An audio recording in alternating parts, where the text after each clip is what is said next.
Three states have higher gas prices than Oregon and Washington right now. We almost always have higher prices here compared to almost everywhere else in the country, no matter how the economy is doing or what time of year it is.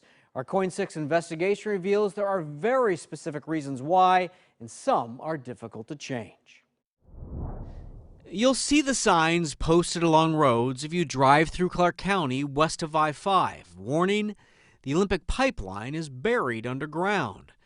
After traveling under the Columbia River, the pipeline reaches tank farms in northwest Portland on the Willamette. According to Multnomah County, that's where 630 storage tanks hold 90% of Oregon's petroleum supply. That includes gas, diesel, and all of the jet fuel for Portland International Airport. It's where tanker trucks fill up and carry fuel to gas stations across the region. And there's little alternative. There's not enough refining capacity to meet demand in the West Coast. So not only are prices elevated often in Washington and Oregon, but California as well. This map shows what he's talking about. The petroleum comes from refineries near Bellingham and then is pumped south to Portland. Another pipeline continues to Eugene, where it ends. The maps also reveal an additional critical factor. You can see there are no other pipelines on the west side of the Cascades. And while there are pipelines on the east side, they don't cross the mountains to bring the west side fuel. There's essentially no relief valve if a refinery does encounter a problem. There's no other refinery to pick up the slack. Refinery, or I should say, products then have to start flowing in from Asia if there is an issue, and that can take weeks. We're a bit of an island unto ourselves. Gabriel Zirkel is president of the Oregon Fuels Association and says gas taxes are another factor in our high prices. Washington has one of the highest gas taxes in the country at 49 cents a gallon.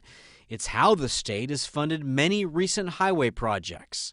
Oregon has a much lower gas tax at 38 cents and has a harder time funding highway and bridge improvements. Still, Oregon's gas price is close to Washington's, largely because of Oregon's ban on self-serve gas.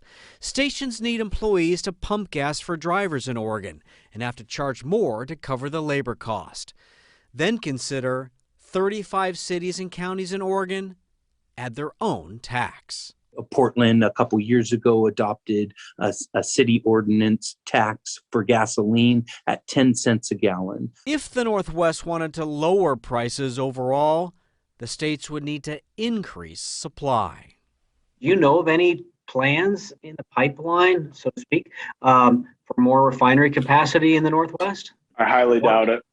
There's just there's not a will for anyone to do it. I mean, the West Coast is arguably probably one of the most left-leaning areas, and as a result, environmental restrictions, red tape, that's probably the last place a refiner would look to expand.